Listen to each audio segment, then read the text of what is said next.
Yo, Thak here, coat hooks. It was my basic training. It's a good one, so let's get right into it. First step is to draw out a taper, and you always draw out your taper square. And I want to make a nice point.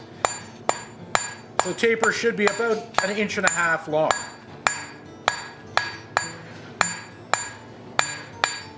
Once I've got the square taper, put it up on corner, knock those corners down, and turn it into a round-ish taper.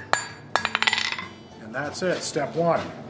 Next step, put about 5/8 over the edge of the anvil and tap it down on a 90, and then bring it up around and just choking up on the hammer. You want to roll this into a nice eye. Quench the eye. Make sure it stays black when you pull it out. If it turns orange again, it's too soft. Then over to the horn, and sticking out about 2 inches over the horn with the eye up, just gently tapping it around the horn. Bring it up the other way here, and just bring it around. And I want to end up with a U shape that is slightly open.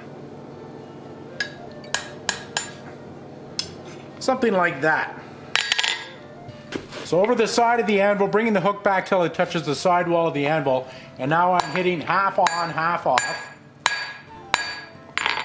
with the hammer half on, half off, to create this flat spot here. I want to put a little shoulder there.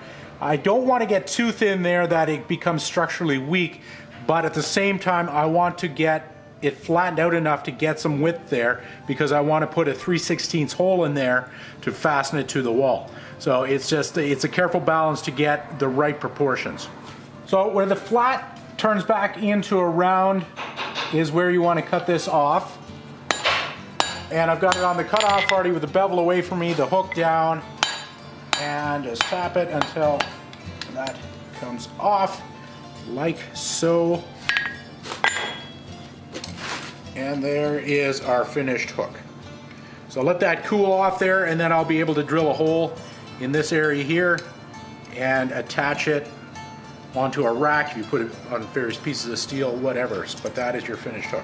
And there it is, the Colonial coat hook. I made thousands and thousands of these as a young smith. It was, as I said, my basic training, and actually a pretty good one. There's not very much steel in here, only a few cents, even in this day and age, and only a few minutes of time. So if you screw it up, you can always make another one. But there's a lot of basic forging techniques that are happening here, a lot of spatial skills, and also the fact if you're doing multiples, typically if you want to put them on a rack, you need to have them match. So it's a place to learn consistency, so as you get doing it, and also you can learn efficiency in having 2 irons in the fire and trying to work with stuff like that. So just a really good thing to discipline yourself and spend time. The more hooks you make, the better you're going to refine your hammer skills and all that goes with it. So anyway, thanks for joining us. Please subscribe, thumbs up, thumbs down.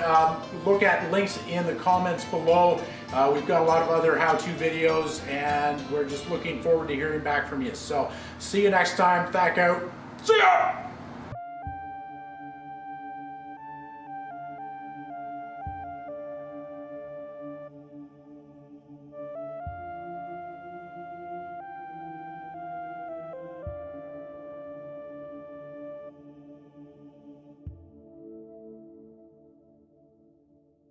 The fuck does it matter if there's no noise on this?